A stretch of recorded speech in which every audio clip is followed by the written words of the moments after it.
Chegou a temporada do Anime Awards 2025. Bom, 2025 porque é o ano que tá sendo, né, feito o evento, mas ele vai premiar 2024. Em 2024, a gente teve muitos bons lançamentos de anime. E vamos explicar um pouquinho o que é de fato o Anime Awards. O Anime Awards é uma premiação da Crunchyroll que reúne as melhores, né, produções ali da plataforma, principalmente produções de anime, né, esteja dito. E dentro de várias categorias, tanto técnicas quanto por gosto mesmo, né, seja por exemplo, de melhor filme ou personagem favorito, etc. As pessoas vão escolhendo ali quais são os seus animes favoritos que foram lançados ali dentro daquele ano. O Anime Awards 2025 ele teve uma pequena mudança de rota. Por quê? Antes a premiação ela tinha um corte que pegava do final do ano anterior até outubro mais ou menos do ano vigente. Eles faziam isso porque alguns animes que são lançados ali, por exemplo, em outubro ou até mesmo em dezembro, eles vão atravessar o ano. Então muitos vão acabar lembrando dele mais pelo ano seguinte do que pelo ano anterior. Só que no fim das contas isso não fazia muito sentido. Aí para 2025, o que eles fizeram? Eles aumentaram o período, então eles estão pegando animes que são ali do finalzinho de 2023 até de fato animes que são até o dia 31 de dezembro de 2024. Então todos os animes que foram lançados aí nesse período de 1 ano e 2 meses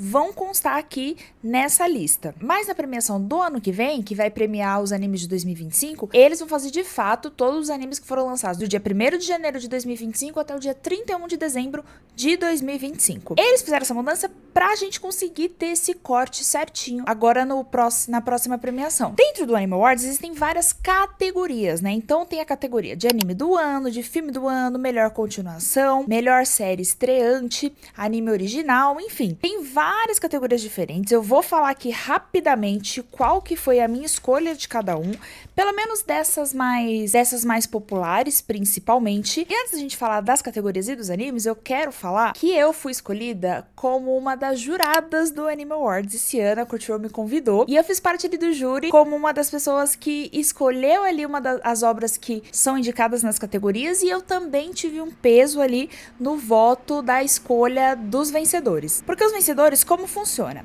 Existe sim a votação popular, que vai juntar ali todos os fãs que quiserem entrar no site e votar, e também existe o peso do voto dos jurados. E esses jurados são especialistas, né, e criadores de conteúdo, jornalistas, alguns até dubladores ou que trabalham mesmo no meio de animação do mundo inteiro, e essas pessoas, elas são selecionadas a dedo pela Crunchyroll para poder votar ali dentro das categorias quais foram seus animes, né, favoritos ali e merecedores de ganhar. Tem ali um peso quase que 50-50. Então as coisas que eu votei aqui vão fazer diferença no final das contas.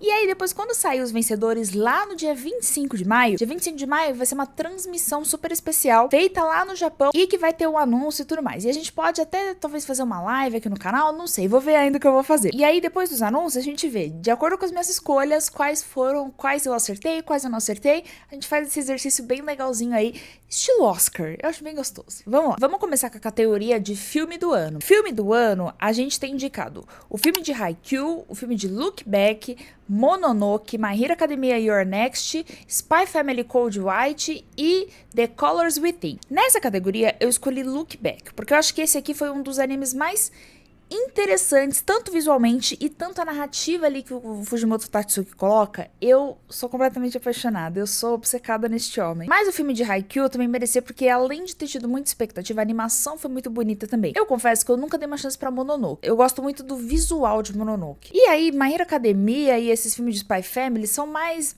sabe, filmezinhos complementares ali que eu honestamente não curto. Pra melhor continuação, a gente teve muitos animes interessantes também. Teve Bleach, teve Demon Slayer, My Hero Academia, One Piece, Oshinoko segunda temporada, Spy Family segunda temporada, mas visto toda a qualidade e um pouco do impacto cultural também, não tinha como não escolher Bleach. Ele vem nessa construção, né, desde ali da primeira parte da Thousand Blood War, tá com uma animação incrível, tá com uma produção boa, e eu não tinha como não escolher essa última parte de Bleach como uma das melhores continuações, porque querendo ou não, o resto, ele continua fazendo mais do mesmo. Já Bleach, desde da primeira parte lá, tem revolucionado revolucionado e tem feito coisas muito diferentes do que já era feito para a obra de Bleach. E a gente tem essa categoria de melhor série estreante, que eu acho que é uma categoria interessante também da gente analisar. Nessa categoria a gente tem Dandadan, Delicious in Dungeon, Frieren, Kaiju, Solo Leveling e Diário de uma Apotecária. Para melhor série estreante, eu coloquei Frieren. Todas elas, no geral, mereciam ganhar, porque eu acho que todas elas tiveram o seu impacto de, putz, uma série muito diferente do que estava sendo feito. Só que Frieren, ele rompeu barreiras tão grandes quando foi lançado, mudou até um pouco do mercado ali de animes em geral. O Frieren, como tem essa temática de medieval, fantasia e tal, começou a impulsionar outras obras também nesse sentido. Por isso que eu acho que é uma obra muito importante que vale ganhar essa parte de série estreante, mas todas elas mereciam. Tem essa categoria de anime original, que eu acho que é uma das mais legais também, que são animes que não são baseados em nenhuma obra como livro ou mangá, nem nada do tipo. Nesse caso, o anime ele é feito pra ser anime de fato. E eu escolhi Butchigiri. Butchigiri foi uma obra do ano passado que eu me diverti tanto assistindo, mas tanto. Eu não tava dando nada pra essa obra, mas eu me diverti tanto. Além da animação, puxa cores muito interessantes, tem aquele design de personagens um pouquinho mais carismático que o mapa consegue diferenciar bem. Pra mim, o mapa tem duas linhas bem específicas de personagens. Tem esses personagens meio Attack on Titan e Vinland Saga, que pra mim parece que é todo mundo desenhado igual. E tem essa linha meio Rama-meio e Butchigiri. E eu gosto muito dessa linha que fica bem cartunesca, bem divertida. Além da temática de Butchigiri, que mistura Yankee, né, que são essas gangues, com tipo contos de Mil e Uma Noites. Tanto que o personagem principal chama Aradim, que é pra fazer meio que uma alusão a Aladdin e tal. E é tão engraçado, é tão divertido. E tem personagens lindíssimos. Eu me diverti muito assistindo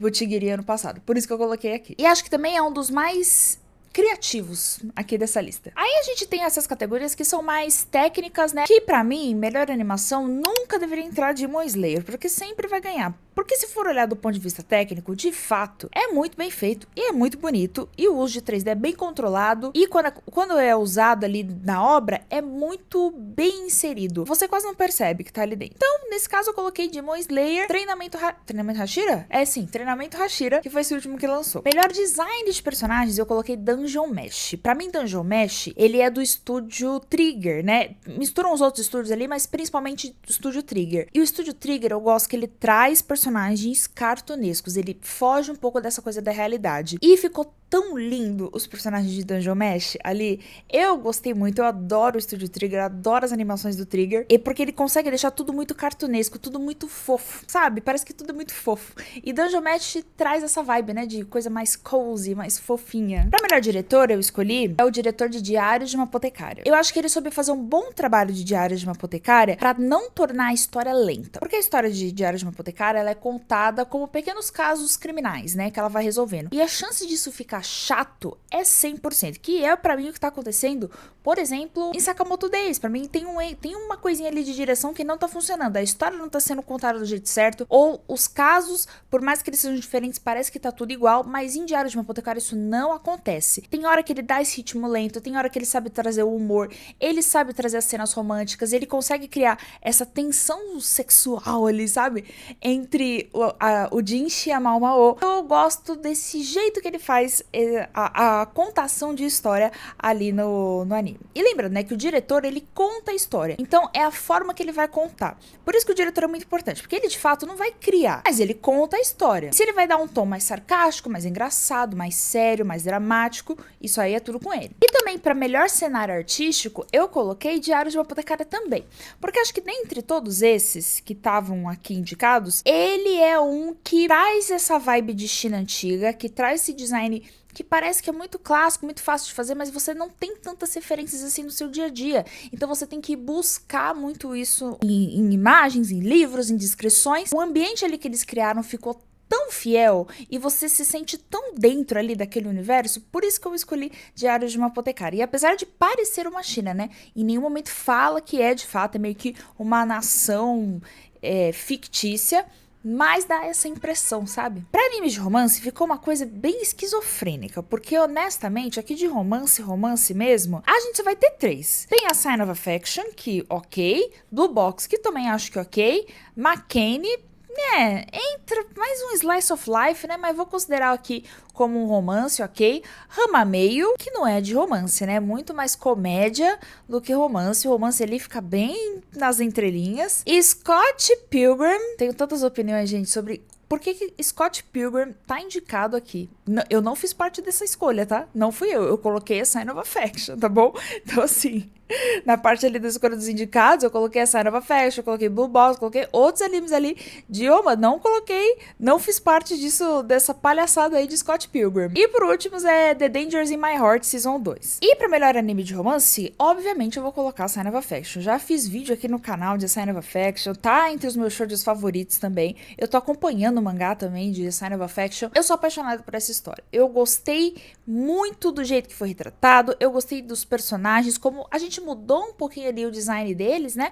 Mas ainda assim ficou tão gostoso de assistir e a história, ela foi caminhando de uma forma lenta, mas era gostoso de ver esse anime semanalmente. E ele tem todos os clichês de anime de romance que a gente ama. Tem o casalzinho principal, tem os casalzinhos secundários, tem uma melhor amiga, tem um melhor amigo, tem ali uma pessoa que vai atrapalhar o romance. Então todos os clichês e todas as trupes existem ali dentro desse anime. Quando vier a segunda temporada, gente, eu vou estar tão ansiosa. Então, pra mim a Sign of Affection é pra nós, essa categoria é pra nós. Por isso que não tinha nem que ter Scott Pilgrim aí. Melhor anime de comédia, eu coloquei Ramameio, apesar que Buttigiri também merecia ganhar, porque Buttigiri tem muito essa vibe de comédia, mas Ramameio é um remake e na época antiga, Ramameio já era um anime que ele já tinha a comédia muito forte, né? O próprio mangá também tem. Só que nesse remake, o mapa foi muito inteligente de refazer algumas coisas, né? Então, pro outro anime ser muito antigo, tinha umas coisas ali que não eram muito de bom tom e tal. Mas o mapa soube refazer isso sem mudar a história, trazendo piadas atualizadas, trazendo esse humor e o visual de Ramameio também, porque Ramameio tem que ser essa coisinha bem engraçadinha. Isso se manteve dentro da obra. E isso pra mim foi um ponto super positivo e eu dava muita risada quando eu tava assistindo esse remake de Ramameio. Melhor anime de ação, eu coloquei Kaiju número 8. Não foi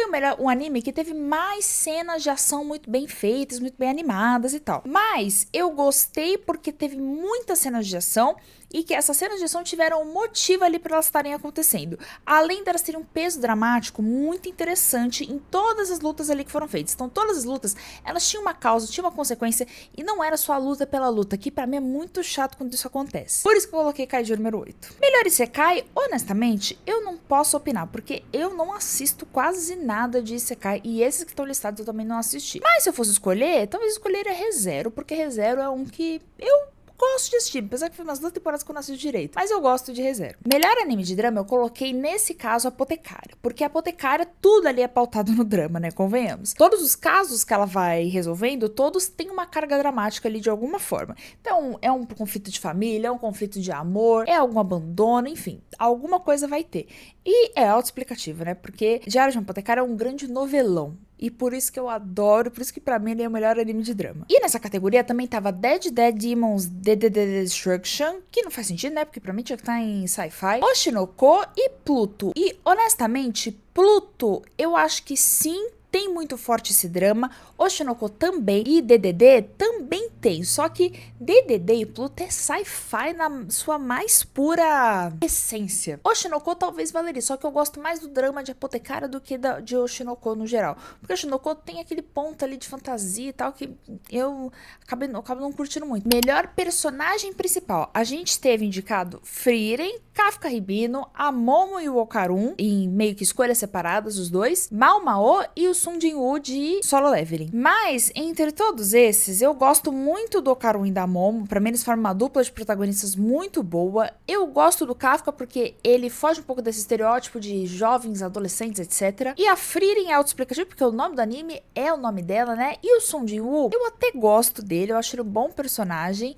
e ele não, por mais que ele seja berés, assim, não fica chato, sabe, a abordagem dele, mas pra mim a Mao Mao, gente, não tem como. Ela é inteligente, ela é debuxada, ela que dá todo o ritmo ali da história. Eu gosto muito mais da personalidade dela, eu gosto de como ela parece estar apática em algumas coisas, só que não desinteressada. Ela é muito contida, ela pega toda aquela informação, absorve pra ela e vai tentar resolver o caso dela lá. por isso que pra mim ela foi a melhor. E a gente tem também o melhor coadjuvante. Mas pra melhor coadjuvante eu coloquei a Fern. A gente teve também a Fern e o Himmel, os dois ali de Frieren. A gente teve a Seiko e a Vovó Turbo ali de Dandadan. E a gente teve o Jinshi de Diário de uma Apotecária e o Senshi de Dungeon Mesh. Mas pra mim a Fern, ela é uma personagem tão importante que complementa tanto a personalidade ali da protagonista. Por isso que pra mim ela é muito importante. Poderia colocar o Himmel também. Mas é que a Fern, ela tem mais esse sentimento de companheirismo. E que dentro ali da história faz mais sentido a construção dela. Por isso que eu escolhi a Fern como melhor coadjuvante. Existe também uma categoria que chama personagem mais precioso. Que pra mim na época ela basicamente foi criada pra premiar a Anya de Spy Family. Mas aqui a gente tem indicados a Anya, novamente, porque todo ano tem Spy Family. A gente tem a Frieren, né, a própria Frieren. Temos o Okarun, que ele é bem fofinho. Temos Senshi, de Dungeon Mesh. Temos o Tokiyuki Hojo, que ele é de The Elusive Samurai. Inclusive, eu estou putíssima que The Elusive Samurai não entrou em quase nenhuma categoria. E The Elusive Samurai foi um dos melhores animes do ano passado. Eu tô completamente devastada que não entrou, porque teve várias categorias que eu votei pra entrar. The Elusive Samurai. Comentem embaixo se vocês querem um vídeo inteiro de The Elusive Samurai, porque eu posso trazer, porque eu gosto muito dessa história. E tem, por último, a Yuki Tose, que é a protagonista de A Sign of Affection, a menina, no caso. E pra mim, gente, não tem como. Eu votei nela, porque ela é a mais querida, é a que mais dá vontade de proteger, ela é a mais fofa. Por isso que eu amo a Yuki. A gente teve também a melhor música de anime. No caso, entre, assim, música como um todo, né? Tem aqui boas escolhas. A gente teve a Bis, que foi a abertura de Kaiju número 8. Teve Bim Bam Bam Bim Bam Nanana de Macho. Teve Fatal de Oshinoko. A gente teve Level de Solo Leveling, que é essa música bem legal, que é cantada pelo TXT, que é um grupo de K-pop e tal. A gente teve Otonoke, que foi a abertura de Dandadan, e The Brave, que é de Frieren. Pra mim, Otonoke foi a música que mais ficou na minha cabeça ano passado. E tem uma categoria específica que é só pra melhor abertura. Pra melhor abertura, a gente tinha Abyss, também lá de Kaiju número 8, Blim Blam, de lá de Macho, Fatal, Level, Otonoke, e teve Us de One Piece. Mas aí, como a gente tá falando de abertura não só da música em si, entendo a abertura como a animação, como a vibe, como tudo ali englobado, não só a música. Eu coloquei Level. Ela passa uma vibe ali do anime bem específica. A de Dandadan também é muito boa, mas como eu gostei mais da música do que da abertura de Dandadan. Já em Solo Level, eu gostei mais da abertura e menos da música, apesar de eu ter gostado muito da música também. Por isso que eu coloquei esse. Mas eu acho que quem vai ganhar nessa categoria é a abertura de Macho, que ela é bem divertida, ela combinou bastante ali com a vibe bem engraçadinha, sabe, da música em si, mas eu acho que é essa que vai ganhar. Pra melhor encerramento, tem várias músicas legais, e eu vou deixando aqui pra vocês verem o nome certinho de cada uma, só que eu vou escolher Kamakura Style de The Elusive Samurai. Gente, por favor, vejam The Elusive Samurai e vejam esse encerramento, como ele é legal. É tão bonitinho ver todos os personagens ali caminhandinho e o encerramento é tão fofucho. Eu gostava tanto.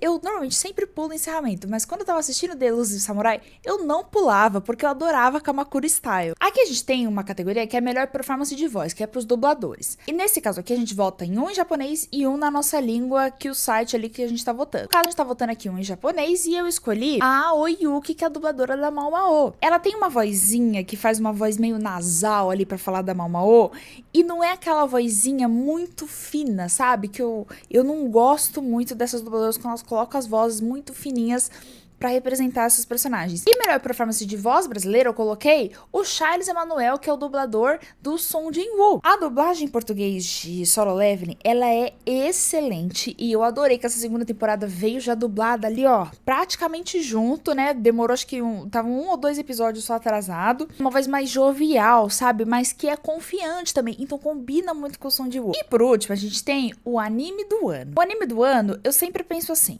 qual é o anime que você vai lembrar quando a gente falar do ano de 2024? E nessa categoria a gente teve ótimas indicações. Teve Dandadan, Delicious in Dungeon, Frieren, Kaiju número 8, Solo Leveling e Diários de uma Apotecária. Esses 6, pra mim, os 6 seriam merecedores de ganhar, porque todos eles tiveram um impacto ali na época que foram lançados. Se for passar uma régua um pouquinho mais tênue, eu acho que Frieren, Dandadan e Diários de uma Apotecária foram os que causaram mais impacto quando tava lançando. E se a gente for passar uma régua um pouquinho mais tênue em questão de memes, divulgação, impacto, quantidade de pessoas que assistir, e quando você falar do ano tal, você for lembrar, pra mim é Dandadan. E nem Frieren entra muito nessa régua. Dandadan teve um impacto inicial maior do que Frieren teve. E como ele foi lançado bem no meião ali de 2024, então toda vez que eu lembrar de 2024, eu vou lembrar de Dandadan. Porque foi o anime que tava sendo mais aguardado ali daquele ano. Junto com Kaiju, só que Kaiju não teve esse impacto todo, não teve essa massa de gente que tava curtindo assistir igual a gente tava tendo em Dandadan. Por isso que pra mim, Dandadan não tem como não ser o anime de 2024. E eu acho que tem muita chance de ganhar. Se não for ele, provavelmente vai ser Frieren. E eu não sei se as pessoas vão votar em Solo Leveling meio que influenciadas por essa segunda temporada, que teve muito mais impacto do que a primeira. Porque o discurso de Solo Leveling mudou muito, né? Na primeira temporada eram muitas críticas, não gostaram e tal. E na segunda temporada eu tô vendo uma mudança de discurso absurda, né? Então não sei se as pessoas vão se sentir meio que influenciadas e tal. Não sei se as pessoas, depois que assistiram a segunda temporada, reviram a primeira temporada, ou se elas viram a primeira junto com a segunda, enquanto estava lançando, e aí pode ser que votem, não sei. Apotecário, de fato, eu acho muito difícil ganhar. Delicious in Dungeon, por mais que tenha sido um anime muito interessante do ano passado, teve sim um impacto, né? Muita gente falou, mas pra mim ele veio muito nesse caminhar ali junto com Frieren, sabe? Mas dois foram lançados meio que meio em tempos perto, eu acho, só que Frieren teve uma outra parada, sabe? Causou um outro impacto. Bom, e essas foram as minhas escolhas pro Anime Awards. Falei aqui um pouco do que eu penso de cada categoria, como que funciona. Não se esqueça também de ir no site do Anime Awards, vão lá, votem, vocês podem votar quantas vezes vocês quiserem. Então todos os animes aqui que vocês forem fazer parte do fandom, vão lá e votem, que isso ajuda bastante aí a nossa comunidade de anime, tá bom? Lembrando, vocês também participem da Naomi Nation, R$6 por mês aqui no Apoia, se você tem direito a clube de anime, clube de mangá, sorteio, vai poder falar com outros apoiadores, contato direto comigo, enfim, um monte de coisa. Vão poder sugerir temas também pro canal, 1000 coisas que vocês podem falar. Escrevam aí embaixo quais são os vencedores dessas categorias aí do Anime Awards, vou deixar aqui na descrição também os links pra vocês irem votar lá, tá bom? Beijos!